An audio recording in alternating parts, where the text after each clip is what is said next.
नमस्कार साथियों, अभिनव career academy के यूट्यूब चैनल पर आप सभी का स्वागत है। और जैसा कि अपने इंडिया की जो भूगोल है उसकी सीरीज चल रही थी, उसी के साथ साथ अपने राजस्थान की भूगोल है वो भी शुरू कर दी है। तो इस क्लास का या इस विषय का काफ़ी इंतज़ार था। तो आपकी डिमांड के अनुसार जल्दी ही अपने लेके आ गए हैं।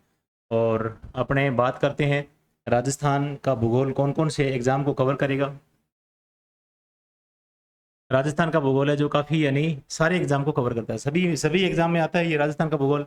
और मुख्यतः बात करेंगे जैसे मान लो कि आरएएस है, first grade second grade, REET है, सीईटी है या पटवार वीडियो कांस्टेबल, इन सभी में राजस्थान का भूगोल पूछा जाता है, मुख्यतः पूछते हैं इसमें।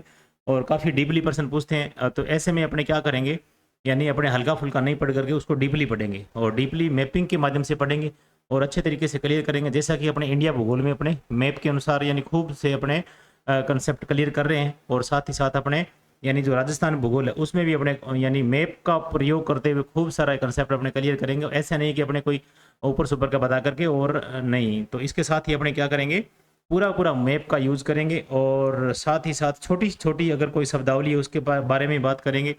और ऐसे करते हुए सारा कंसेप्ट यानी पूरा पूरा करते हुए और इस भूगोल की जर्नी है उसको पूरा करेंगे। अपने एग्ज़ाम की दृष्टि से सारे पर्सन है वो भी लेके आएंगे। और साथ ही साथ अपने जो इसके टेस्ट है वो भी अपने करवाएंगे। तो आज अपनी पहली क्लास है राजस्थान भूगोल की। और इस क्लास में अपने राजस्थान के भूगोल की क्लास में शुरुआत अपने करेंगे, यानी जैसे मान लो कि बेसिक जो है जिले उसके बारे में बात करते हुए अपने जो मुख्य जो अपने भौगोलिक है उसके बारे में अपने बात करेंगे। तो एक तो अपने इससे पहले जो क्लासें लग चुकी है राजस्थान की, राजस्थान अध्ययन में जो एक प्ले लिस्ट में देखना आप राजस्थान अध्ययन है, उसमें आपको राजस्थान के बारे में पूरा डिस्कशन किया गया है। यानी कौन सी सीमा किससे लगती है, कितने जिलों की सीमा लग रही है, कौन सी सीमा है, ये सब चीज़ें अपने बात कर ली थी उसमें। और एक बार आप वीडियो जा करके देखना उसमें जो प्ले लिस्ट जो अपने राजस्थान अध्ययन के नाम से हैं उसमें। तो और साथ ही साथ अपने जो नए जिले हैं, अपडेट जिले हैं, उनके बारे में भी बात कर ली थी। और थोड़ी बहुत अपनी चर्चा अभी भी कर लेते हैं। तो आज अपने स्टार्ट करते हैं यानी जिलों के माध्यम से, ठीक है। और जिलों के माध्यम से करते हुए स्टार्ट अपने, और फिर चलेंगे अपने भौतिक प्रदेश पर। राजस्थान के जिलों के बारे में बात करें तो ये पूरा जो राजस्थान का मैप है, इस राजस्थान के मैप के बारे में बात करें तो ये स्टार्ट होता है राजस्थान जो है यहाँ दक्षिणी सीमा, इसकी दक्षिणी सीमा जो है राजस्थान की वो कहाँ से स्टार्ट हो रही है, 23°03 से स्टार्ट हो रही है। 23°03 उत्तरी अक्षांश, ये देखो दोनों अक्षांश ये सारे सारे उत्तरी वाले हैं। और यहाँ यानी इधर से देखे, अगर मान लो कि ये इंडिया का नक्शा मैप अगर बनाए अपने,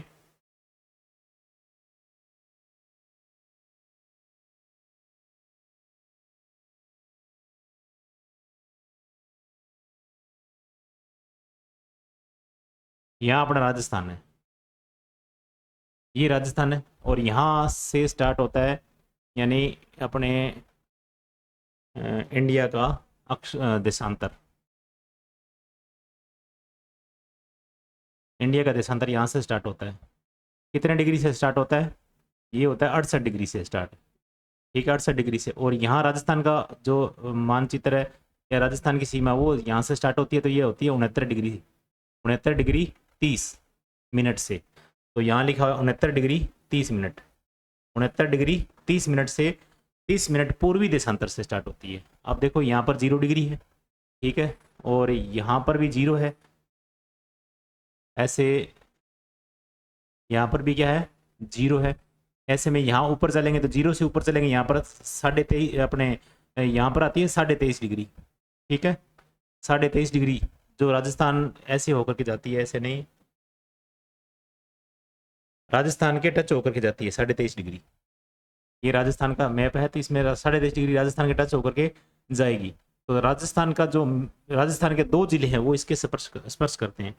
जैसे राजस्थान के 2 जिले हैं, एक तो बांसवाड़ा के बीचों बीच गुजरती है, बांसवाड़ा के बीचों बीच गुजरती है। और साथ में डूंगरपुर है, इसको डूंगरपुर को टच करते हुए इसका एक चिखली गांव है वो इसके यानी दक्षिण में पड़ता है, इसके दक्षिण में पड़ता है, किसके, कर्क रेखा के। तो राजस्थान का एक ही अपने डूंगरपुर का एक ही गांव है जो इधर ये दक्षिण में पड़ता है, किसके, कर्क रेखा के दक्षिण में पड़ता है। और बाकी इसमें जो अगर कर्क रेखा की बात करें, कर्क रेखा जो है राजस्थान के बांसवाड़ा डिस्ट्रिक्ट है ना उसके बीचों बीच गुजरती है। ये स्टार्ट कहाँ से हुई, 23.03 से स्टार्ट हुई राजस्थान की सीमा। और ये कर्क रेखा गुजरती है 23.5 डिग्री से, ठीक है, 23.30 मिनट उत्तरी अक्षांश यहाँ तक ये अंदर आती है। ठीक है। और उसके बाद में ऊपर चलते हैं, जैसे जैसे अपने डिग्री का मान बढ़ता जाएगा वैसे वैसे ऊपर जाएंगे, वैसे वैसे डिग्री का मान बढ़ता जाएगा। यहाँ पर आएंगे तो ये अपनी राजस्थान की सीमा खत्म होती है यहाँ पर, और ये समाप्त होती है कहाँ पर, ये 30 डिग्री 12 मिनट उत्तरी अक्षांश पर समाप्त होती है। और कौन सा गांव है, कोणा गांव है। कौन सा गांव है, कोणा गांव। कोणा गांव कौन से डिस्ट्रिक्ट में है, कोणा गांव जो है ये है अपने गंगानगर, गंगानगर डिस्ट्रिक्ट में है कोणा गांव। और यहाँ से स्टार्ट होती है ये बांसवाड़ा डिस्ट्रिक्ट है, जो बांसवाड़ा जिला है इसका डिस्ट्रिक्ट, ये जो है इसका जो गांव है, कौन सा गांव है, बोरकुंडा गांव है। कौन सा गांव है, बोरकुंडा, बोरकुंडा गांव है ये। और कुशलगढ़ क्षेत्र में पड़ता है। कौन से क्षेत्र में पड़ता है ये, कुशलगढ़ तहसील में पड़ता है और बांसवाड़ा डिस्ट्रिक्ट है।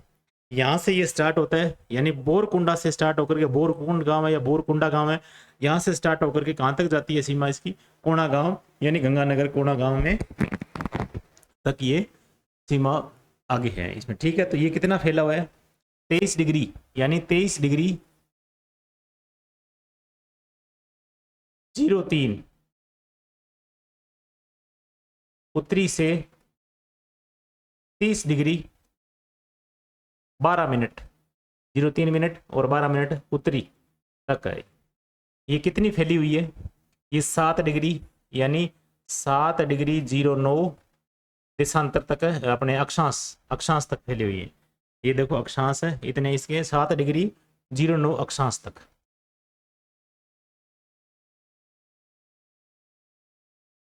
ठीक है, और इसके बाद अपनी ये बात होगी। ठीक है, यहाँ 23 डिग्री 03 से स्टार्ट, और इधर ये 30 डिग्री 12 उत्तरी अक्षांश तक।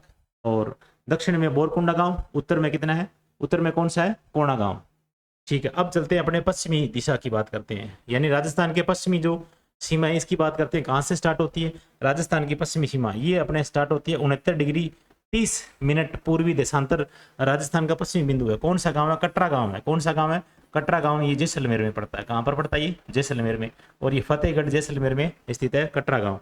और कटरा गांव से स्टार्ट होकर के ये 69 डिग्री 30 से स्टार्ट होती है, और ये जाती कहाँ पर है, ये आगे तक जाती है ये, यानी धौलपुर का अंतिम क्षेत्र है, ये है अंतिम सिलान गांव। कौन सा गांव है, सिलान गांव, सिलान गांव या सिलोना गांव ऐसे बोलते हैं, राजा खेड़ा में है, धौलपुर में। ठीक है, ये डिग्री का मान कितना है, 78 डिग्री, 78 डिग्री 17 मिनट पूर्वी देशांतर, पूर्वी देशांतर, 78 डिग्री 17 मिनट पूर्वी देशांतर। इसका डिग्री का मान है अपने पास है कितना है, डिग्री का मान 8 डिग्री 47, 8 डिग्री 47 मिनट फैला हुआ है ये। तो 8 डिग्री 47 मिनट फैलने की वजह से इसकी चौड़ाई कितनी है, मान लेते हैं अपने, चौड़ाई इसकी 869 किलोमीटर है। कितने किलोमीटर है, 869 किलोमीटर। और इसकी बात करें तो ये इसकी चौड़ाई यानी 7 डिग्री 09 अक्षांश में फैला हुआ है, तो इसकी कितनी मानेंगे अपने, इसकी मानेंगे 826, ये दे रखिए यहाँ पर 826 किलोमीटर। 826 किलोमीटर ये ऐसे है, यानी उत्तर से दक्षिण 826 किलोमीटर ऐसे ज़्यादा है। ठीक है, इस वजह से यानी डिग्री का मान भी ज़्यादा है, और ऐसे ज़्यादा होने की वजह से यानी इसकी दूरी है वो कितनी है, 869 किलोमीटर है। इसमें अंतर कितना है, यानी 69, और अगर 26 की बात करें, 69 और 26, तो ये हो जाएगा अपने पास 3 और 4, 43 किलोमीटर इसका अंतर है। अंतर दोनों में अंतर कितना है, यानी उत्तर से दक्षिण की जो लंबाई है और दक्षिण अपने पूर्व से पश्चिम की लंबाई, इन दोनों में अंतर की बात करें तो इनमें दोनों में अंतर यानी दूरी के अंतर की बात करें 43 किलोमीटर निकल के आता है। ठीक है, तो इतनी बात होगी अपने। ठीक है, और आगे चलते हैं अपने, जैसे इसमें टोटल जिले हैं, इन जिलों के बारे में अपने डिस्कशन उस वीडियो में किया हुआ है, और काफ़ी लंबी हो जाएगी ऐसे में, तो ऐसे में अपने डबल क्लास लगाने से मतलब नहीं है, पहले लगा रखी क्लास में, उसमें आप जाकर के देखो। तो बेसिक अपने जानकारी यहाँ तक ले लिए। अब अपने बात करते हैं रियासती राजस्थान ऐतिहासिक नाम के बारे में बात करते हैं। 5वां चरण वृहत राजस्थान में, ये लगभग राजस्थान का जो रियासतें थी 19 रियासत और 3 ठिकाने ऐसे बनकर के, ये इतनी बड़ी बड़ी रियासतें, और कहाँ पर कौन सी रियासत थी इसके बारे में थोड़ा सा अपने ओवरव्यू देख लेते हैं इसका। तो ये जैसलमेर रियासत है, और ये अपने पास है बीकानेर रियासत, और ये जोधपुर रियासत, और ये सिरोही रियासत है। यहाँ पर कौन सी रियासत है, सिरोही रियासत है। और यहाँ पर उदयपुर रियासत थी उसमें, और डूंगरपुर रियासत थी, और यानी बांसवाड़ा रियासत थी इसमें, और एक इसमें नाम और दे रखा है कुशलगढ़। तो बांसवाड़ा रियासत थी, उसके अंतर्गत यानी एक क्या था, एक इसमें अपने ठिकाना था, उस ठिकाने की बात करेंगे। और उसके बाद में प्रतापगढ़ रियासत थी और शाहपुरा ये ठिकाना था। ठीक है, उसके बाद अपने बात करते हैं बूंदी रियासत थी, टोंक रियासत थी और इसमें एक लावा ठिकाना था। ठीक है, ये किशनगढ़ रियासत थी और जयपुर रियासत थी और करौली रियासत थी और धौलपुर रियासत थी और भरतपुर रियासत थी और अलवर रियासत थी और ये बीकानेर भी रियासत। ये सारे यानी बड़ी बड़ी रियासतें थी ये, इनका एरिया काफ़ी बड़ा था। और इसके साथ ही कोटा रियासत थी एक, और एक इसमें झालावाड़ रियासत भी आती है। कौन सी रियासत आती है? झालावाड़। तो अपने काउंट करते हैं, 19 रियासतें थी। 1 2 3 4 5 6 7 7 और 8 और 9 10 11 12 13 और 14 15 और 16 और 17 और 18 और एक ये 19। ठीक है, ये रियासत 19 आ गई, शाहपुरा रियासत थी। ठीक है ना। तो इसके बारे में अपने कितनी रियासतें होगी? 19 रियासतें होगी। कितनी रियासतें होगी? 19 रियासतें। इसके अलावा भी 3 ठिकाने थे। क्या थे? 3 ठिकाने थे छोटी रियासतों में, यानी ठिकाने जैसे मान लो कि छोटे एरिया में छोटे, और उनका जो अधिकार क्षेत्र था वो भी का कम था। अंग्रेजी शासन काल में राजपूताना में 19 रियासतों एवं 3 ठिकाने थे। कितनी रियासत थी? 19 रियासत। कितनी? 19 रियासतें थी और इसमें 3 क्या थे? ठिकाने थे। कितने ठिकाने थे? 3। 19 रियासतों के बारे में बात कर ली, जोधपुर, बीकानेर और जैसलमेर और उदयपुर, जयपुर, कोटा और बूंदी, सिरोही, उसके बाद डूंगरपुर और उसके बाद बांसवाड़ा, फिर प्रतापगढ़ और टोंक और करौली, धौलपुर और भरतपुर, अलवर और किशनगढ़ और शाहपुरा और उसके बाद में लास्ट में झालावाड़। उसके बाद 3 ठिकानों की बात करें तो 3 ठिकानों में नीमराना ठिकाना ये है अलवर में। कहाँ पर है ये? अलवर में। और ये था अलवर में था। और कुशलगढ़ ठिकाना है ये था बांसवाड़ा में। और जो लावा ठिकाना था ये है टोंक में। कई किताबों में जयपुर बता रखा है, कई किताबों में अपने टोंक में। तो ये क्षेत्र यानी जयपुर और टोंक दोनों का ये साझा क्षेत्र था, तो इसलिए कोई टोंक में दे रहा है और कोई इसमें जयपुर में दे रहा है। तो ये ध्यान रखना है कि आपको ये 3 ठिकाने थे, नाम ही पूछे जाएंगे इसमें। तो इसके बाद में यानी रियासतों के यानी ये रियासतों में इतना क्षेत्र शामिल था। अब चलते हैं अपने आगे। नामकरण। नामकरण के बारे में राजस्थान के यानी जो नामकरण था उस नामकरण के बारे में अगर बात करें तो नामकरण वाल्मीकि द्वारा महाभारत में, या जो अपने महाभारत में नामकरण क्या था? मरुकांतार था। राजस्थान का जो नाम था वो क्या था? मरुकांतार। अबुल फजल ने क्या कहा था? अबुल फजल ने मरुभूमि कहा था। राजस्थान को क्या किस नाम से जाना गया था? यानी राजस्थान को मरुभूमि के नाम से जाना गया था या मरुभूमि कहा था। बसंतगढ़ अभिलेख है ना, बसंतगढ़ अभिलेख जो सिरोही में मिला था, उसमें राजस्थानादित्य इस नाम से पुकारा गया है। और जॉर्ज थॉमस थे अपनी बुक या 1800 में अपनी बुक लिखते हैं, उसमें राजपूताना नाम दिया था सबसे पहले। उन्होंने नाम क्या दिया? राजस्थान का राजपूताना नाम दिया था। इसके बाद कर्नल जेम्स टोड आए थे, ये अपने इतिहासवेता थे, अपने राजस्थान के इतिहास लिखने वाले। 1829 में उन्होंने अपनी किताब लिखी थी, बुक जो लिखी थी वो लिखी थी एनाल्स एंड अपने antiquities of Rajasthan. Annals and antiquities of Rajasthan, ये राजस्थान नाम दिया था उन्होंने। इस किताब में उन्होंने क्या कहा था? इस क्षेत्र के लिए रायथान, राजस्थान ऐसा नाम लिया गया था। और उससे पहले राजपूताना, उससे पहले राजस्थानादित्य, उससे पहले मरुभूमि, उससे पहले मरुकांतार, ऐसे नाम आए थे, ये राजस्थान के लिए आए थे। ठीक है, तो ये नामकरण की थोड़ी सी बात होगी। फिर अपने आते हैं मुख्य टॉपिक पर। तो राजस्थान का भूगोल के बारे में अपने मुख्य टॉपिक पर आते हैं। राजस्थान का भौगोलिक मानचित्र के बारे में बात करें तो थोड़ा राजस्थान के भौगोलिक मानचित्र के बारे में थोड़ा सा ओवरव्यू अपने देख लेते हैं इसका। तो राजस्थान का भौगोलिक क्षेत्र के बारे में थोड़ा सा डिस्कशन करें तो यहाँ पर बात आती है, ये यहाँ पर अब नए जिलों के अपडेट के अनुसार जो बताए जा रहे हैं वो 14 जिले बताए जा रहे हैं। ठीक है, रेगिस्तानी क्षेत्र में। किस क्षेत्र में? रेगिस्तानी क्षेत्र में। राजस्थान का भौगोलिक क्षेत्र 4 भागों में अपने बांट सकते हैं। कितने भागों में? 4 भागों में। तो 4 भागों में कौन कौन से? एक तो है रेगिस्तानी एरिया जो आपको येलो कलर में दिखाई दे रहा है, ये सारा का सारा, ये वाला ये पूरा रीजन जो है ये सारा का सारा क्या है? रेगिस्तानी क्षेत्र है। ठीक है, और इसके बाद अपने बात करेंगे यानी जो अपने 2 नंबर पे अपने आते हैं अरावली क्षेत्र। इसके टच वाला कौन सा है, ये जो आपको यानी जो पिंक कलर का दिखाई दे रहा है, ये अरावली क्षेत्र है। ये कौन सा क्षेत्र है, ये यहाँ से चौड़ाई में ज़्यादा है और यहाँ से यानी चौड़ाई में कम होते हुए और इधर से जाकर के ये थोड़ा सा और विस्तार होकर के आगे तक निकलती है अरावली। ये स्टार्ट होती है गुजरात से और अपने राजस्थान के बीचों बीच से निकलती है। बीचों बीच यानी इसका मतलब जो सीम अपने दिशा है वो दिशा दक्षिणी पश्चिमी यानी दक्षिणी पश्चिमी से अपने स्टार्ट होकर के ये निकलती है कैसे, उत्तरी पूर्वी की तरफ निकलती है ऐसे। ये अरावली आ गया, अरावली क्षेत्र। उसके बाद में ये जो क्षेत्र आता है आपको ग्रीन ग्रीन दिखाई दे रहा है, ये क्षेत्र है इसमें पूर्वी मैदान यानी राजस्थान का पूर्वी मैदान क्षेत्र है, ये पूर्वी मैदानी क्षेत्र है ये। और इसके बाद जो ये आपको यानी जो ब्राउन से कलर का नजर आ रहे हैं, जो रेड पट्टी वाला, रेड पट्टी तो सभी के है और ये ब्राउन से कलर का नजर आ रहा है, इसमें यानी 2 भाग शामिल है इसमें।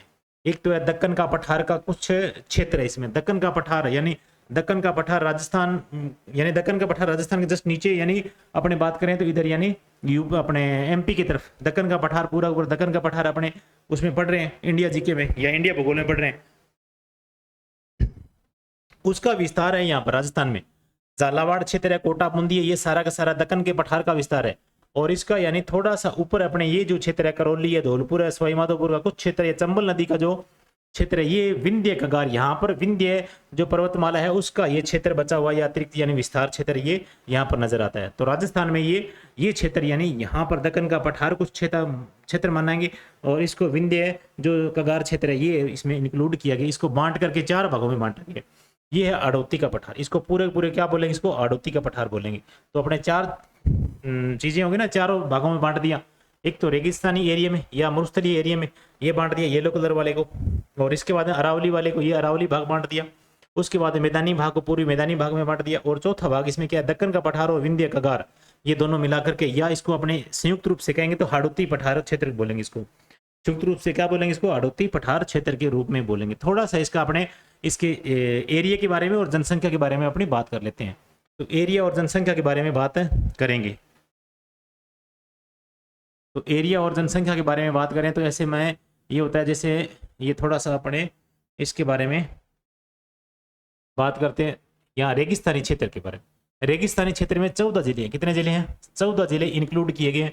पहले 12 थे, अब इसमें साथ साथ में यानी नए जिले बनने के बाद में अनूपगढ़ और फलोदी को भी इसमें शामिल करके और इसको क्या कर दिया है, और ज़्यादा इसके विस्तार कर दिया। अभी तक नए आंकड़े अपडेट हुए नहीं है, धीरे धीरे हो रहे हैं। और ये किताबों में जब तक ये अपने क्लियरली जब अपने को यानी बोर्ड छाप करके या फिर जो किताबें हैं अपने बोर्ड के द्वारा जो दी जाती है उनमें छाप करके दे देंगे, उसके बाद में फिर क्लियर हो जाएगा अभी कौन सा क्षेत्र कहाँ पर है। अभी भी यानी कई जिले हैं अदर झूल में लटके हुए हैं, उनका मतलब स्थायित्व भी अभी तक नहीं है।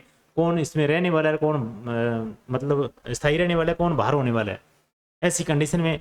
तो ऐसे में रन्नी अपने बात करेंगे राजस्थानी क्षेत्र की बारे में। राजस्थानी क्षेत्र है ये 14 जिले इसमें शामिल है। एरिया की बात करें तो पूरे राजस्थान का एरिया जो है ना उसमें 100% में से अपने 61% एरिया रेगिस्तानी क्षेत्र में शामिल है। रेगिस्तानी क्षेत्र में यानी कितना एरिया है, 100 में से 61% इसमें रेगिस्तान में आता है। जनसंख्या की बात करें, यहाँ पर जनसंख्या कितनी यानी परसेंट रह रही है, वो टोटल यानी जनसंख्या राजस्थान की टोटल जनसंख्या उसमें से 40% जनसंख्या यहाँ पर रह रही है, इस क्षेत्र में रह रही है। 40% जनसंख्या, कितनी जनसंख्या 40%, और एरिया कितना 61%, इतना याद रखोगे। उसके साथ में अपने बात करेंगे यानी थोड़ा सा अपने रेगिस्तानी क्षेत्र इसको अपने और 2 भागों में बांट लेते हैं। एक तो है शुष्क रेगिस्तान और दूसरा है अर्ध शुष्क रेगिस्तान।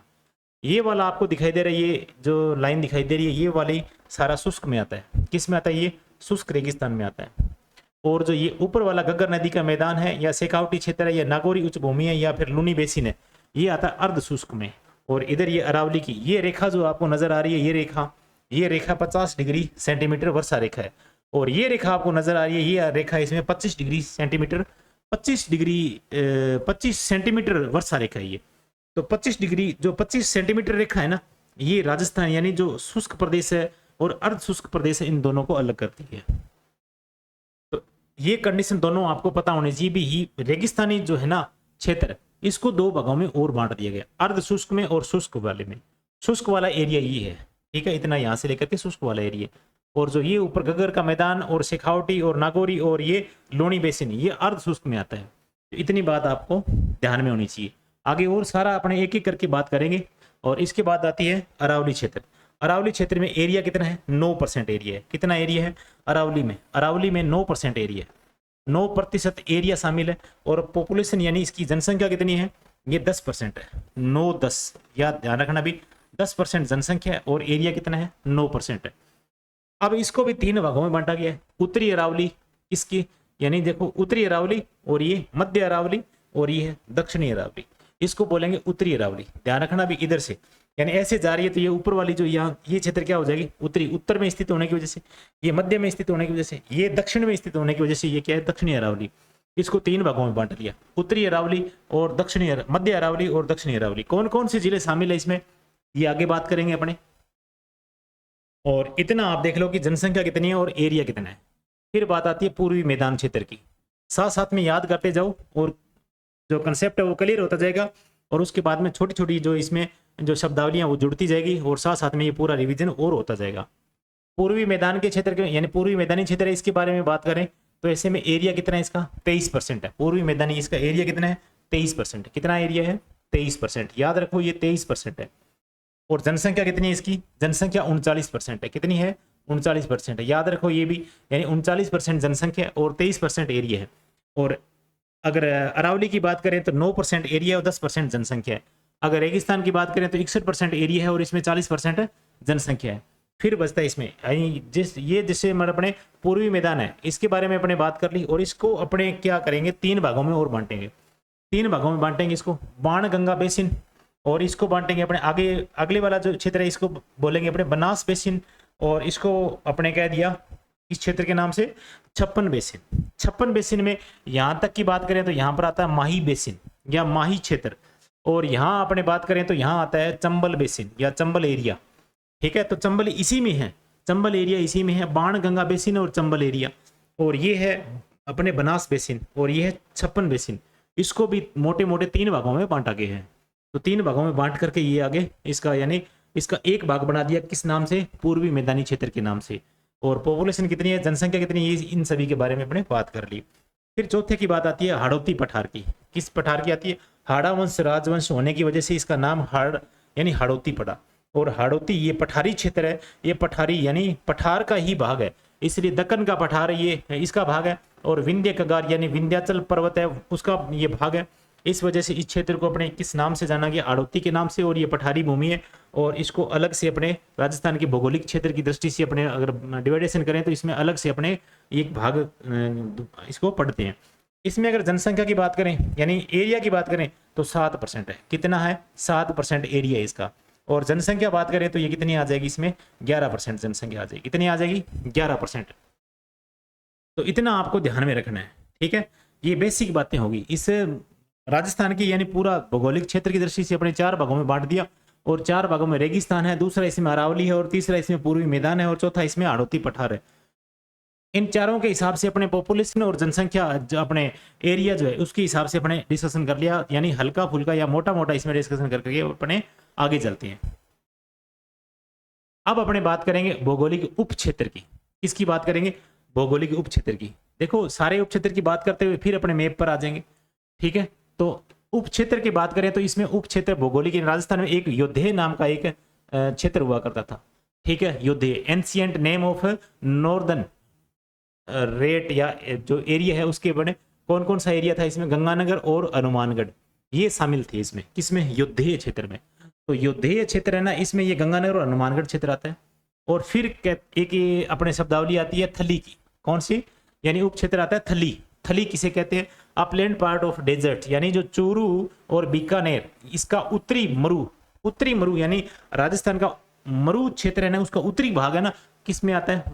चूरू और बीकानेर में। तो ये आता है थली के अंतर्गत। किसके अंतर्गत अपने काउंट करते हैं? किस नाम से जानते हैं इसको? यानी ये जानते हैं अपने थली के नाम से। किस नाम से? थली के नाम से। फिर बात करते हैं तली के नाम से। ये तली है, जो तली है ये किसके, यानी तली क्यों कहते हैं? बालूका स्तूप के मध्य का भाग। यानी बालूका स्तूप किसे कहते हैं? बालूका स्तूप यानी टीले बने होते हैं, बड़े बड़े रेत के टीले हैं जो बालूका स्तूप। तो बालूका स्तूप के मध्य का भाग जो बारिश होने पर पलाया में परिवर्तित हो जाते हैं। बारिश जैसे मान लो कि ये टीले हैं ऐसे, और ये भी टीले हैं, और ये भी टीले हैं ऐसे, तो ऐसे में क्या होता है कि यहाँ पर पानी इकट्ठा हो जाता है, इसमें पानी इकट्ठा हो गया, और पानी इकट्ठा होने के बाद में ये झील का रूप ले लेते हैं। कैसे? झील का रूप ले लेते हैं, और झील का रूप लेने के बाद में पानी इकट्ठा हो गया और जो चिकनी मिट्टी है, और इस वजह से उनकी परत बन जाती है, और ऐसे में पानी काफ़ी दिनों तक पड़ा रहता है। तो ये झील का निर्माण ले लेते हैं, इसे बोलते हैं पलाया, पलाया झील। इसे क्या बोलते हैं अपने? पलाया झील बोलते हैं। और ये पलाया जो है ना, इन बालू का स्तूप के मध्य का भाग, इसे बोलते हैं तली। इस पलाया वाले क्षेत्र को अपने क्या बोलेंगे? तली बोलेंगे। जब ये सूख करके जब पानी यानी बरसात नहीं होती है, तब ये क्या हो जाते हैं? सूख जाते हैं। और सूखने के बाद में ये जो क्षेत्र नजर आता है अपने को, सूखा हुआ क्षेत्र, इसे बोलते हैं तली। इस नाम से बोलते हैं तली। और अधिकांश ये तली जो है अपने कहाँ पर मिलती है? जैसलमेर जिले में मिलती है। कहाँ पर मिलती है? जैसलमेर जिले में। फिर बात आती है जंगल प्रदेश की या जंगल क्षेत्र की। तो जंगल क्षेत्र किसे बोलते हैं? यानी बीकानेर और जोधपुर का क्षेत्र, यानी उत्तरी भाग जो है, ये जंगल प्रदेश के नाम से जाना गया था। जंगल प्रदेश यानी जंगल क्षेत्र है, जो बीकानेर और जोधपुर का उत्तरी भाग है। फिर बात करते हैं अई छतरपुर की। अई छतरपुर यानी एंशिएंट नेम ऑफ नागौर, यानी इसका नागौर का प्राचीन नाम है। यानी ये जंगल प्रदेश की राजधानी हुआ करती थी। यानी जंगल प्रदेश की राजधानी हुआ करती थी। यानी जो जंगल प्रदेश था, ये किसका? यानी जंगल प्रदेश था बीकानेर, और क्या था इसमें साथ में? जोधपुर। और इन दोनों का जो क्षेत्र था, उत्तरी भाग थोड़ा थोड़ा इसमें शामिल था, और यहाँ पर थी इसकी अई छतरपुर राजधानी। ठीक है। और ये पूरा जंगल प्रदेश अपने कह सकते हैं, इसकी राजधानी थी अई छतरपुर। तो अई छतरपुर ये नागौर में है। अब वर्तमान में क्या है? ये नागौर का प्राचीन नाम है, वर्तमान में इसको अलग कर दिया या अलग हो गया, ये बाद में नागौर नाम इसका। तो नागौर यानी जंगल प्रदेश की ये राजधानी हुआ करती थी अई छतरपुर। उसके बाद में बात करते हैं थोड़ी सी इसमें, ये देखिए सपाल दक्ष। सपाल दक्ष ये चौहान यानी चौहान वंश द्वारा शासित क्षेत्र था ये। और सपाल दक्ष ये अपने सांबर के आसपास क्षेत्र पड़ता है ये। और इसकी प्रथम कैपिटल जो है इसकी, यानी सपाल दक्ष की प्रथम कैपिटल आती है, फर्स्ट कैपिटल अई छतरपुर होती है, और सेकंड कैपिटल होती है इसकी, यानी दूसरी राजधानी बनाते हैं शाकंभरी को। इसको बनाते हैं शाकंभरी को। तो चौहान वंशों ने सपाल दक्ष की स्थापना की, और उनका एरिया था, ये शासित क्षेत्र था उनका चौहान वंशों का। और इन्होंने अपने प्रथम राजधानी बनाई किसकी? अई छतरपुर को। ये अई छतरपुर इसी की सपाल दक्ष के अंतर्गत आती है। और इसकी सेकंड राजधानी बनाई थी वो शाकंभरी, यानी जो सांबर के पास में स्थित क्षेत्र है शाकंभरी। फिर बात आती है मांड की या फिर वल क्षेत्र की। किसकी आती है? मांड या फिर वल क्षेत्र की। जैसलमेर के पास का क्षेत्र है ये, जैसलमेर के पास का क्षेत्र है ये। मांड गायिका भी वहाँ की प्रसिद्ध है, जो अपने अक्सर सुनते हैं। और ऐसे में यानी जैसे जैसलमेर के पास का क्षेत्र है, उसे अपने बोलते हैं मांड। ये ध्यान रखना भी, मांड या फिर वल क्षेत्र, ये प्रश्न कई बार आया हुआ है। वल क्षेत्र किसे कहते हैं या फिर मांड क्षेत्र किसे कहते हैं। और उसके बाद में बात आती है राठ क्षेत्र की। कौन से क्षेत्र की आती है? राठ क्षेत्र, यानी less than 25 centimetre rainfall area. जो ये अपने पास 25 सेंटीमीटर रेनफॉल एरिया अपने बात की थी। 25 सेंटीमीटर जो बरसात वाला, जो 25 सेंटीमीटर बरसात सर्वाधिक यानी कम, जो ये एक लाइन अपने बात की थी पहले अपने भौगोलिक मानचित्र में। तो उसमें यहाँ पर आता है कि जोधपुर और बीकानेर और बाड़मेर, और इसमें क्या है? हाँ, जोधपुर, अपने जैसलमेर और JJB ऐसे है। जोधपुर, जैसलमेर, बाड़मेर और बीकानेर, इस क्षेत्र में, यानी बाड़मेर और जोधपुर, जैसलमेर और जोधपुर, बाड़मेर और बीकानेर, इस क्षेत्र में जो रेनफॉल 25 सेंटीमीटर के अंतर्गत जो रेखा आती है, उसे अपने बोलते हैं राठ क्षेत्र। कौन सा बोलते हैं? राठ क्षेत्र। फिर आती है एक राठ। राठ से अपने राठी शब्द याद आता है। तो राठी एक गाय की नस्ल है। ये पश्चिमी राजस्थान में पाई जाने वाली राठी एक गाय की नस्ल है, राठी गाय। इसके बारे में अपने बात यहाँ पर, ये एक जैसे मिलते जुलते शब्द उनके बारे में अपने बात कर रहे हैं। आगे चलते हैं थोड़ा सा। मरु किसे कहते हैं? तो मरु अपने मरुस्थलीय प्रदेश को कहते हैं मरु। ठीक है। मेरू किसे कहते हैं? तो मेरू की बात करते हैं, यानी माउंटेन यानी पहाड़ी क्षेत्र जो है, अरावली का जो पहाड़ी क्षेत्र, उसे अपने क्या बोलते हैं? अरावली का पहाड़ी क्षेत्र, उसको बोलते हैं मेरू। इसलिए अजमेर का नाम अजमेरू पड़ा। और वैसे मेरू तो ऐसे, यानी इसीलिए ये मेरू जो शब्द है, मेरवाड़ा जो मारवाड़ है उसके साथ में, यानी अजमेर क्षेत्र है, उसको अपने मेरवाड़ा के नाम से जाना गया। तो मेरू की वजह से यानी ये मेरवाड़ा नाम पड़ा था। ठीक है। और शेखावटी की बात करें तो शेखावटी यानी area ruled by Shekhawat dynasty. तो सीकर यानी जहां पर शेखावत डायनेस्टी या शेखावत वंश का शासन था, वहां पर क्या है? उसको बोला गया शेखावटी। क्या बोला गया उसको? शेखावटी। कौन कौन से जिले में ये शामिल है? ये सीकर में है, और चूरू में है, और झुंझुनू में है। इन सभी को शामिल करते अपने इसको पूरे यानी इन तीनों जिलों को शामिल करके अपने क्या बोलेंगे, शेखावटी बोलेंगे। तोरावटी की बात करें तो तोरावटी यानी catchment area of Kantli river, यानी कांतली रिवर है, इसमें सीकर में कांतली रिवर है और यहाँ पर यानी जो कांतली रिवर है इसका बहाव क्षेत्र है या इसका जो कैचमेंट एरिया है उसे अपने क्या बोलेंगे, उसे बोलेंगे तोरावटी। किस नाम से बोलेंगे, तोरावटी नाम से बोलेंगे। तो ये कहाँ पर है, सीकर और झुंझुनू एरिया में है। कहाँ पर है, सीकर और झुंझुनू एरिया में। फिर ढूंढाड़ की बात करते हैं तो ढूंढाड़ यानी ढूंढ नदी यानी कैचमेंट एरिया ऑफ ढूंढ रिवर, ढूंढ रिवर कैचमेंट ऑफ एरिया यानी ढूंढ रिवर का जो प्रवाहित क्षेत्र था उस क्षेत्र को अपने किस नाम से जाना गया, ढूंढाड़ के नाम से जाना गया। किस क्षेत्र, इस क्षेत्र को अपने किस नाम से जाना गया, ढूंढाड़ के नाम से जाना गया। तो ढूंढाड़ कहाँ पर है, ये क्षेत्र कहाँ पर था, फैला हुआ था जयपुर में, या जयपुर और दौसा और टोंक इन 3 जिलों में ये फैला हुआ था ढूंढाड़ क्षेत्र। इसको अपने क्या बोलेंगे, ढूंढ रिवर का जो क्षेत्र है कैचमेंट एरिया है उसे अपने यानी जयपुर में है, दौसा में, टोंक में है, इन सभी में फैला हुआ था, इसलिए इस क्षेत्र को अपने किस नाम से जाना गया, ढूंढाड़ क्षेत्र के नाम से जाना गया था। फिर बात आती है कुरु की। किसकी बात आती है, कुरु। ये कुरु जो जनपद था, इसमें जनपद में क्या था, हरियाणा और दिल्ली का क्षेत्र था और राजस्थान का एक अलवर डिस्ट्रिक्ट है वो भी इसके साथ शामिल था, तो कुरु रीजन में। ठीक है, तो कुरु ये क्षेत्र अपने अलवर का था, इसलिए ज्यादा मतलब इंपॉर्टेंट हो जाता है कि अलवर इसमें अपने राजस्थान का जो अलवर जिला है वो इसके साथ में कुरु क्षेत्र में आता था। तो ऐसे में ये कुरु इसको कहा गया प्राचीन क्षेत्र है ये, और अलवर के प्राचीन क्षेत्र को कहा गया था। फिर सूरसेन क्षेत्र है ये, सूरसेन ये भी एक महाजनपद था, यानी प्राचीन महाजनपद या जनपद। उसका पूर्वी राजस्थान का भाग भरतपुर और करौली धौलपुर ये इसके साथ थे, और जो सूरसेन था उसकी राजधानी थी मथुरा, उसकी राजधानी थी मथुरा। और इसमें राजस्थान के जो यानी प्राचीन जनपद था ये सूरसेन, इसमें राजस्थान के कौन से डिस्ट्रिक्ट शामिल थे, राजस्थान के कौन से डिस्ट्रिक्ट शामिल थे इसमें, भरतपुर और करौली और धौलपुर ये शामिल थे। फिर आगे बात करते हैं अपने ब्रजनगर की। तो ब्रजनगर की बात करते हैं, ब्रिजनगर कौन सा नगर है, ब्रिजनगर। तो ब्रिजनगर ये भरतपुर को कहा गया, और धौलपुर और मथुरा और आगरा का कुछ क्षेत्र इसमें शामिल था।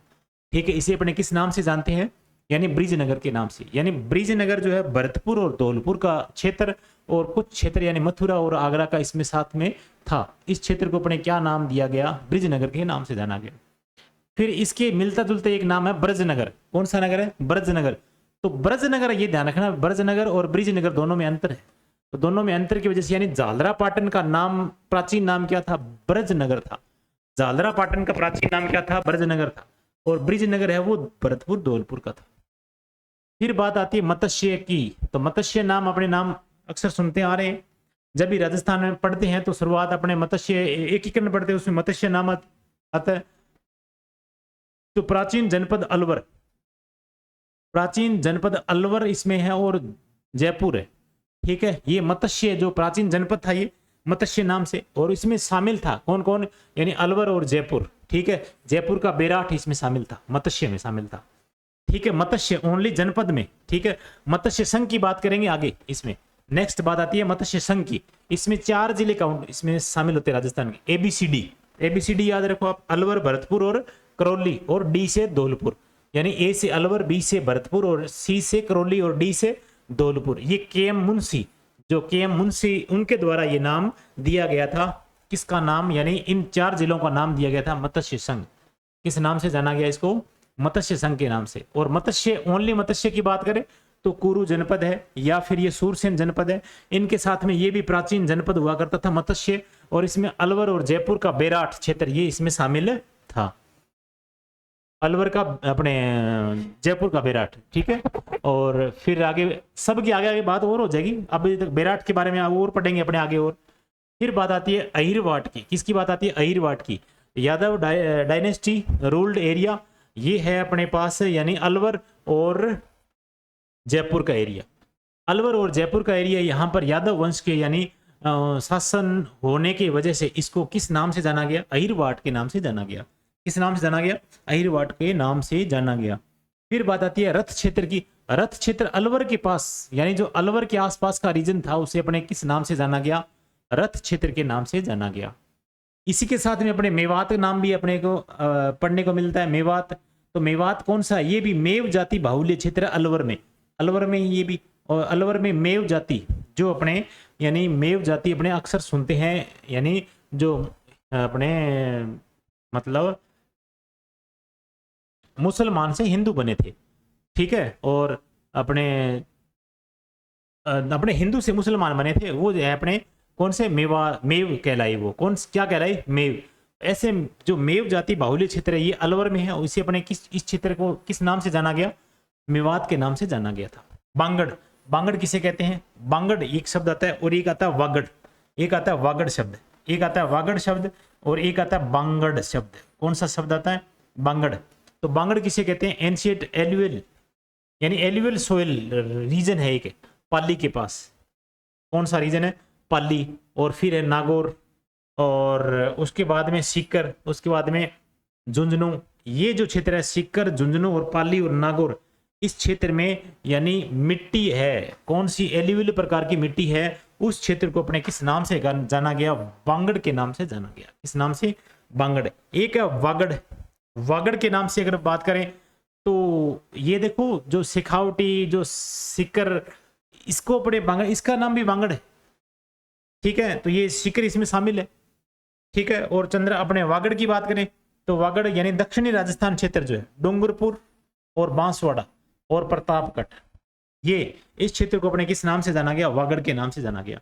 तो वागड़ अपने को अक्सर सुनने को मिलता है और बांगड़ भी अपने को सुनने को मिलता है। ऐसे वागड़ की बात करें तो दक्षिणी राजस्थान में डूंगरपुर, बांसवाड़ा और प्रतापगढ़ के, ठीक है, इस क्षेत्र को अपने किस नाम से जाना गया, वागड़ के नाम से। एक चंद्रावती नाम आता है, चंद्रावती, चंद्रावती जो है सिरोही, सिरोही में यानी ancient name of Sirohi, Sirohi का प्राचीन नाम है, क्या नाम है सिरोही का, प्राचीन नाम है चंद्रावती। किस नाम से जाना जाता है, चंद्रावती के नाम से। तो चंद्रावती ये भूकंप रोधी इमारतों की वजह से ये काफी चर्चा में रहता है चंद्रावती क्षेत्र। तो चंद्रावती के बारे में ध्यान होना चाहिए, चंद्रावती यानी एंशिएंट नेम ऑफ सिरोही का प्राचीन नाम है ये।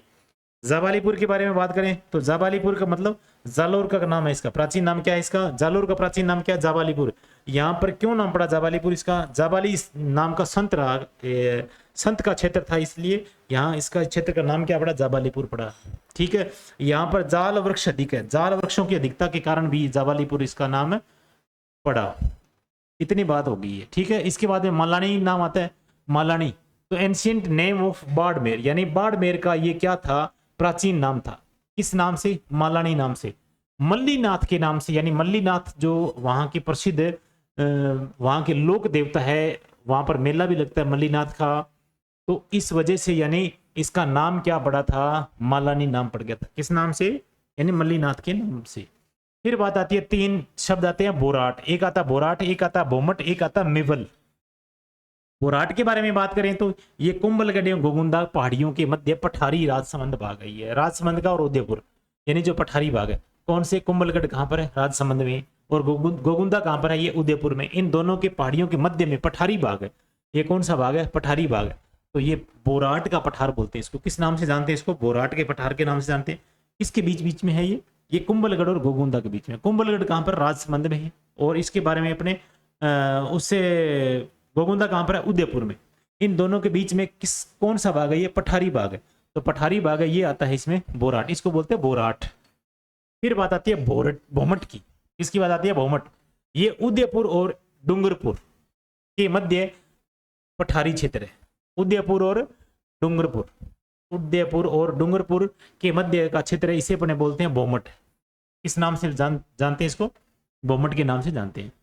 फिर बात आती है मेवल की। मेवल जो क्षेत्र है ये, यानी मेवल, ये डूंगरपुर बांसवाड़ा के बीच पहाड़ी पठारी प्रदेश है। ये डूंगरपुर और बांसवाड़ा, ध्यान रखना भाई, डूंगरपुर और बांसवाड़ा, ये ध्यान रखना, डूंगरपुर और बांसवाड़ा के मध्य जो पठारी भाग है उसे अपने क्या बोलेंगे, मेवल बोलेंगे। पीडमांट का जो मैदान है इसके बारे में बात कर लेते हैं। पीडमांट का मैदान ये देवगढ़ राजसमंद में है, कहां पर है, राजसमंद में देवगढ़ है, उसके निकट का मैदानी क्षेत्र है, मैदानी भाग है ये पीडमांट। याद रखना भी, मेवल कौन सा है, डूंगरपुर बांसवाड़ा के मध्य, भोमट कौन सा है, उदयपुर और डूंगरपुर के मध्य, और अपने बोराट कौन सा है, कुंभलगढ़ यानी राजसमंद और उदयपुर के मध्य, या राजसमंद अपने कुंभलगढ़ या गोगुंदा के मध्य बात कर सकते हैं। मलानी यानी ये अपने बाड़मेर का प्राचीन नाम आ गया। फिर बात करते हैं कांठल की। तो कांठल यानी माही नदी का तटवर्ती क्षेत्र है, इसी क्या बोलेंगे अपने, कांठल नाम से जानेंगे। तो कांठल यानी माही नदी का तटवर्ती क्षेत्र है। फिर छप्पन का मैदान की बात करेंगे। छप्पन का मैदान आता है, इसमें सारे नाम आएंगे, इसमें भौगोलिक क्षेत्र में सारे नाम आएंगे। ऐसे में कांठल की बात करें तो माही नदी जो है दक्षिणी राजस्थान में अपने बहती है। इसको यानी कर्क रेखा को 2 बार काटने वाली माही नदी, कर्क रेखा को 2 बार काटने वाली जो माही नदी है ये राजस्थान में प्रवेश करती है और बाद में ये घूम करके वापस ये गुजरात में एंटर करती है। तो इस क्षेत्र को या इससे नदी का जो तटवर्ती क्षेत्र है उसे अपने कांठल के नाम से जाना गया। प्रतापगढ़ में इसको किस नाम से जानते हैं?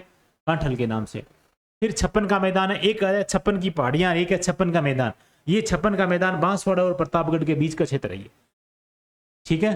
तो बांसवाड़ा और प्रतापगढ़ के बीच का मैदान है, उसे अपने क्या किस नाम से जाना गया? 56 का मैदान। 56 गांवों का समूह होने की वजह से इसका 56 का मैदान कहा गया था। फिर बात करते हैं मालवा प्रदेश की। किसकी? मालवा प्रदेश। ये मालवा प्रदेश है मालवा के नजदीक होने की वजह से, तो इसमें झालावाड़ का क्षेत्र आता है, यानी एक्सटेंशन ऑफ मालवा प्लेट्यू इन यानी राजस्थान। मालवा प्लेट्यू यानी मालवा का पठार है, मालवा रीजन भी उधर यानी मध्य प्रदेश में पड़ता है, और मालवा का पठार है, इसका यानी विस्तार है ये, इसका विस्तार ये अपने कहां तक विस्तार है इसका? प्रतापगढ़, यानी प्रतापगढ़ और झालावाड़, झालावाड़ और प्रतापगढ़ तक आ जाता है। इसका मालवा प्रदेश इसका नाम पड़ गया। फिर किस नाम से जाना गया इसको? मालवा प्रदेश के नाम से जाना गया था। फिर बात आती है माल और हाड़ौती। इससे यानी माल या तो माल कहा गया या फिर हाड़ौती कहा गया। दक्षिणी पूर्वी पठारी क्षेत्र अपने पढ़ गए हैं, थोड़ा सा अपने बात की थी। इसमें हाड़ा वंश का शासन है। इसमें कौन से वंश के? हाड़ा वंश, राजपूत जो थे हाड़ा वंश, उसका उनका शासन रहा था यहाँ पर। और यहाँ पर KBBJ यानी, या इसको ऐसे भी बोल सकते हैं कोजा बाबू, ठीक है। तो यानी कोटा और झालावाड़ और बारा और बूंदी, ये ध्यान रखना, ये भी ट्रिकी। और ये KBBJ ये भी ध्यान रखना। तो ये 4 जिलों में ये क्या है? इस क्षेत्र को अपने क्या नाम दिया गया? हाड़ौती नाम दिया गया। किस नाम से जाना गया इसको? हाड़ौती नाम से जाना गया। ऊपर माल का क्षेत्र अपने बात करें तो ऊपर माल यानी चित्तौड़, भीलवाड़ा और बूंदी का ऊपर उठा हुआ भाग, या प्रतापगढ़ भी इसी में शामिल है, ठीक है। प्रतापगढ़, तो प्रतापगढ़ भी इसी में शामिल है। प्रतापगढ़ और भीलवाड़ा के मध्य का जो ऊपर उठा हुआ भाग है उसे अपने मुख्यतः क्या माना गया? ऊपर माल नाम से जाना गया। उसको किस नाम से जाना गया? इसको ऊपर माल के नाम से जाना गया। थोड़ा क्षेत्र इसमें चित्तौड़गढ़ का, थोड़ा क्षेत्र इसमें बूंदी का भी है। फिर हया है क्षेत्र, हया है क्षेत्र इसको यानी बूंदी और कोटा का प्राचीन नाम है इसका। हया है क्षेत्र ये बूंदी और जो अपने कोटा है उसका प्राचीन नाम है। ये प्रश्न एक बार आया हुआ है। और खेराड़ यानी खेराड़ जो क्षेत्र है ये किस नाम से, यानी ये कौन सा क्षेत्र है? ये टोंक, बूंदी और भीलवाड़ा क्षेत्र, टोंक, बूंदी और भीलवाड़ा क्षेत्र है। इसको किस नाम से जाना गया? खेराड़ के नाम से जाना गया। और बीहड़ की बात करते हैं तो बीहड़ क्या होता है? बीहड़ यानी चंबल नदी। बीहड़ की बात करें तो ये चंबल नदी के द्वारा निर्मित उत्खात भूमि, इसको बोलते हैं बेडलैंड। कौन सी अपने भूमि बोलते हैं? बेडलैंड, ठीक है। तो बेडलैंड भूमि या फिर उत्खात भूमि क्षेत्र ये कहां पर है? करौली में, धौलपुर में, और कहां पर है? सवाई माधोपुर में। तो बीहड़ क्षेत्र यानी चंबल नदी द्वारा निर्मित उत्खात भूमि, ठीक है। उत्खात भूमि ये अपने को, ये जो शब्द है ना, ये शब्द याद रखना है। इस शब्द में यानी कई बार प्रश्न पूछ लिया गया है, और नाम यही आता है उत्खात भूमि के नाम से। किस भूमि के नाम से आता है? उत्खात भूमि के नाम से आता है। और इसको बीहड़ कम पूछते हैं और उत्खात भूमि के नाम से ज्यादा पूछते हैं। और ये प्रश्न यहाँ उत्खात भूमि के नाम से पूछते ही, और अपने बहुत सारी किताबों में नहीं दिया गया और बहुत सारी किताबों में दिया भी गया है। और ऐसे में अगर बात करें NCERT या अपन राजस्थानी किताबें जो बोर्ड छापता है उन किताबों में ये उत्खात भूमि है, और जो ऑथेंटिक किताबें हैं उनमें ये उत्खात भूमि के नाम से ही जाना गया है। और ये बेडलैंड के नाम से भी जानते हैं इसको, यानी इंग्लिश में। और ये बीहड़ कहते हैं इस क्षेत्र को, अपने क्या बोलते हैं? इस क्षेत्र के यानी जो अपने जंगली एरिया है इस क्षेत्र को अपने क्या बोलते हैं? बीहड़ के नाम से भी जानते हैं। इस नाम से जानते हैं? बीहड़ के क्षेत्र के नाम से भी जानते हैं। और इसी क्षेत्र को, चंबल का जो बीहड़ क्षेत्र है, इसको अपने एक नाम और भी देते हैं, इसको डांग क्षेत्र। कौन सा नाम क्षेत्र है इसका? डांग क्षेत्र। ये डांग क्षेत्र भी कहते हैं इसको, और डांग रीजन भी कहते हैं। तो ये चंबल नदी द्वारा निर्मित है ये, ठीक है। एक तो चंबल नदी जा रही है यहाँ पर, चंबल नदी, और जाएगी जब ये सवाई माधोपुर, करौली और धौलपुर से होती हुई जाएगी ना इस क्षेत्र में, यानी खूब सारी यानी जो भूमि है वहाँ ये जो पानी आकर के इस चंबल नदी में मिलता है, तो ऐसे में वो जो भूमि है उसको खराब कर देती है, यानी मैदानी क्षेत्र है उसको खराब कर देती है। खराब करने के बाद में ये क्षेत्र बेडलैंड के नाम से जानी जाती है या उत्खात भूमि के नाम से जानी जाती है। और यहाँ पर जितने भी यानी वनस्पति वगैरह जंगली कुछ यानी जंगल उग जाते हैं। ऐसे में इस क्षेत्र को अपने डांग क्षेत्र भी बोलते हैं। यहाँ पर यानी जो लूट कसोट वाला एरिया है या फिर यहाँ से सड़कें गुजरती है तो लुटेरे खूब सारे मिलते हैं, अपने डाकू भी खूब सारे यहाँ पर सुनने को मिलते हैं ऐसे में। तो इस क्षेत्र ये सवाई माधोपुर और करौली और धौलपुर, इस क्षेत्र में बीहड़, ये ध्यान रखना भी। उसके बाद में नाम आता है बीड़, ओनली बीड़ क्षेत्र।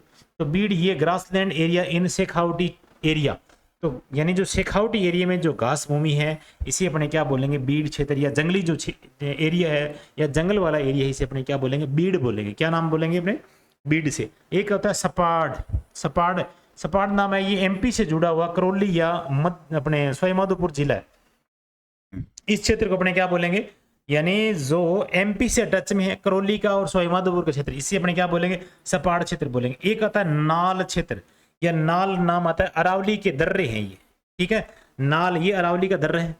और एक आता है नाली, नाली अपने बोलते हैं घग्गर नदी के पाट या तट को बोलते हैं नाली। तो ये ध्यान रखना, एक नाल क्षेत्र भी आता है, एक नाल नाम भी आता है, एक नाली भी आता है।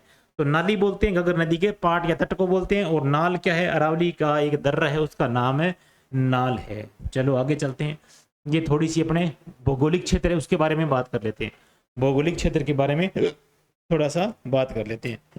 थोड़ा सा आपको दिख रहा होगा,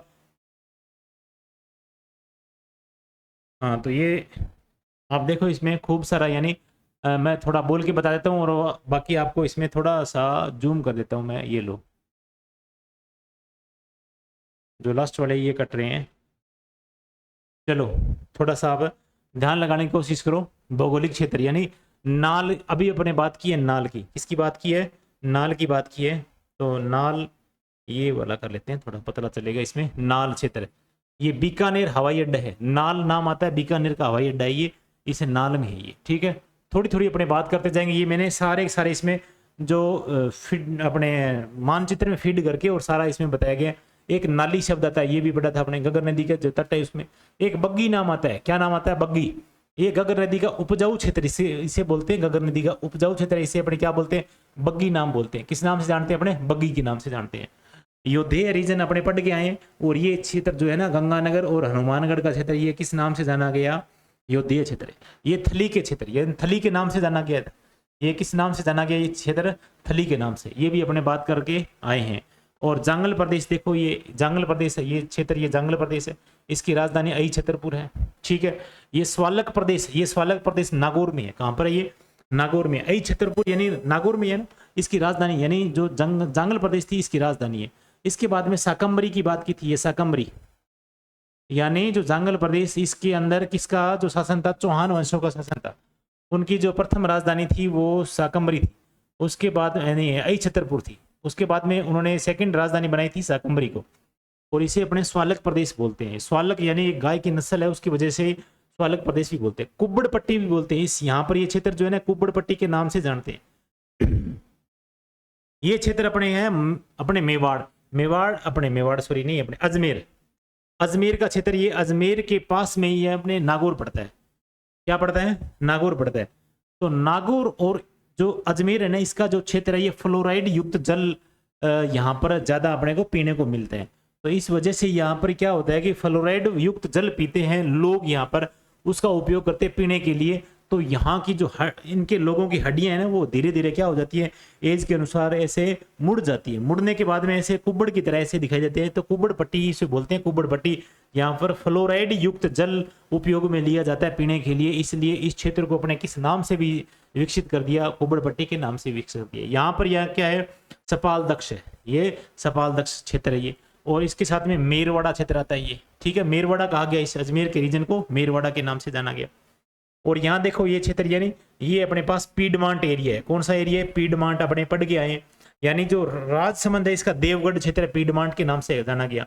गोडवाड़ क्षेत्र है, ये देखो पीडमांट राजसमंद के ऊपर वाला जो अपने डिस्ट्रिक्ट कौन सा है, ये अपने पास है, ये देखो ये अपने पास बाड़मेर, बाड़मेर का श्रीमाल क्षेत्र, ये भीन अपने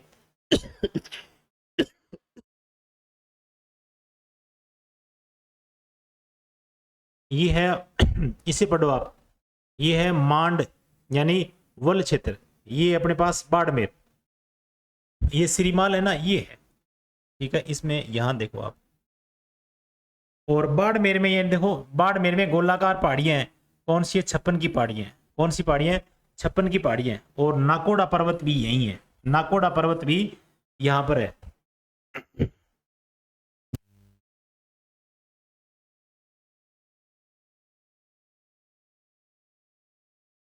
नाकोड़ा पर्वत भी यहाँ पर है, ठीक है। कहाँ पर है? बाड़मेर में। और यहाँ पर गोलाकार पहाड़ियाँ हैं और उसे बोलते हैं अपने छप्पन की पहाड़ियाँ। छप्पन का मैदान यहाँ पर है, ये देखो छप्पन का मैदान, प्रतापगढ़ और बांसवाड़ा के मध्य, यानी जो कुछ क्षेत्र है यहाँ पर है, इसे बोलते हैं छप्पन का मैदान। फिर बात आती है यहाँ पर, ये भीनमाल और श्रीमाल, ये जालोर का नाम है। भीनमाल जालोर का क्षेत्र है, भीनमाल इसका प्राचीन नाम था श्रीमाल, ये जालोर ये क्षेत्र है।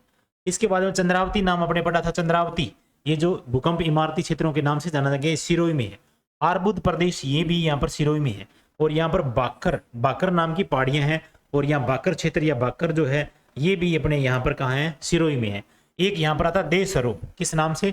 देसरो, ये उदयपुर और सिरोही और इसके पास, यानी जो उदयपुर और सिरोही के मध्य भाग एक छोटा सा रीजन है, सदा हरा भरा रहने की वजह से यहाँ पर देसरो नाम दिया जाता है, देसरो, ठीक है।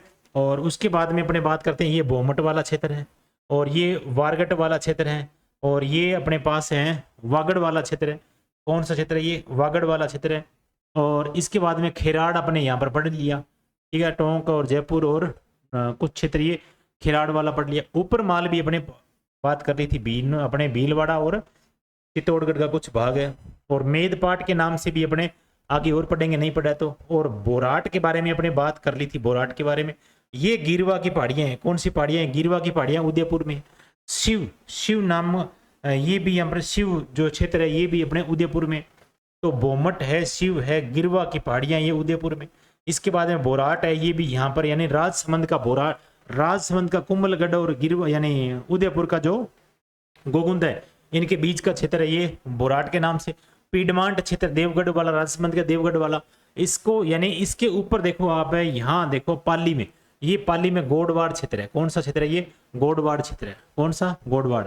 और इधर जोधपुर में इस क्षेत्र को अपने बड़े सारे रीजन को अपने क्या नाम दिया गया? मरुवर या फिर मारवाड़ कहा गया। इसको क्या नाम दिया गया? मरुवर या फिर मारवाड़।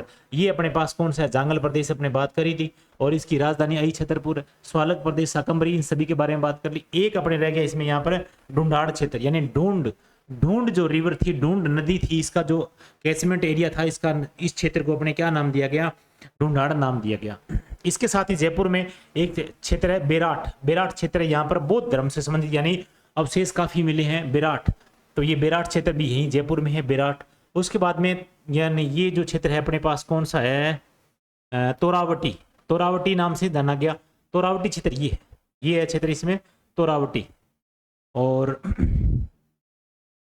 ये तोरावटी क्षेत्र यानी ये जो अपने पास कांतली रिवर है, कांतली रिवर का जो तटीय क्षेत्र है ये किस नाम से जाना गया? तोरावटी। उस ऊपर वाला क्षेत्र ये शेखावटी के नाम से जाना गया। किस नाम से जाना गया? शेखावटी के नाम से जाना गया। फिर तोरावटी किसे कहा गया? कांतली रिवर की जो तटीय भाग है इसे अपने क्या नाम दिया गया? तोरावटी। रथ क्षेत्र का नाम भी पड़ा था, रथ क्षेत्र। जो रथ क्षेत्र अलवर जो था उसका कुछ क्षेत्र था, उसे अपने रथ क्षेत्र के नाम से भी जाना गया इसमें। फिर मेवात के बारे में बात की थी अपने। मेवात जो अलवर का कुछ भाग जहां पर मेव जाति रहती है, वहां पर अपने किस नाम से जाना गया? मेवात के नाम से। एक कुरु जनपद का हिस्सा होने की वजह से अलवर का कुछ क्षेत्र यानी कुरु के नाम से भी जाना गया। फिर बात अपने आती है मत्स्य की बात। ये जो अलवर का कुछ भाग है ये मत्स्य नाम से भी जाना गया। अलवर का यानी मत्स्य जनपद, जो प्राचीन जनपद था मत्स्य, उसके नाम से अपने उसका हिस्सा होने की वजह से इसका नाम क्या पड़ा? यहाँ पर मत्स्य। एक मत्स्य संघ के बारे में बात की थी। मत्स्य संघ में ABCD 4 जिले इसमें। और कितने जिले हैं? 4 जिले शामिल हैं। तो ABCD, A for Alwar, B for Bharatpur, और C फॉर करौली, और D फॉर धौलपुर। चारों जिले मत्स्य संघ में शामिल थे। डांग क्षेत्र के बारे में अपने बात की थी। किसके बारे में बात की थी? डांग क्षेत्र के बारे में बात की थी। ये चंबल बीड़ क्षेत्र है। ये कौन सा क्षेत्र है? ये चंबल बीड़ क्षेत्र है ये। और इसके बाद अपने सपाड़ की बात की थी। सपाड़ यानी मध्य, जो सवाई माधोपुर का जो क्षेत्र है, करौली का कुछ क्षेत्र है, ये मध्य प्रदेश से टच करता है यहाँ पर। तो इस क्षेत्र को अपने किस नाम से जाना गया? सपाड़ के नाम से जाना गया। फिर अपने आड़ोती की बात की थी। आड़ोती वाला क्षेत्र यानी कोजा बाबू, 4 जिले इसमें आड़ोती में शामिल होते हैं। तो कोजा बाबू के नाम से, या को से कोटा, और झा से झालावाड़, और बा से बारा, और बू से बूंदी, ये 4 जिले इसमें शामिल है। इसमें मालवा प्रदेश की भी बात की थी अपने। मालवा जो पठार है उसका जो विस्तार है यहाँ तक है। तो इस क्षेत्र को अपने किस नाम से जाना गया? मालवा के नाम से जाना गया। और नाल क्षेत्र के बारे में बात की थी। नाल एक अरावली का दर्रा है, इसके बारे में अपने बात करके आए हैं, ठीक है। और ये अरावली का दर्रा, ये अरावली रीजन में है, ठीक है। एक अपने माल खेराड़ की बात की थी उसमें, और एक अपने ऊपर माल और खेराड़ दोनों क्षेत्र, इसको माल खेराड़ के नाम से जाना गया, दोनों को प्लस रूप में। तो माल खेराड़ में कौन कौन शामिल होते हैं? माल खेराड़ में माल में ऊपर माल को यानी शामिल, यानी माल से ऊपर माल, और खेराड़ से ये क्या खेराड़, तो दोनों को मिक्स रूप में किस नाम से जाना गया? माल खेराड़ के नाम से जाना गया। थोड़े से इसको ऊपर उठा लेते हैं ऐसे, ये देखो।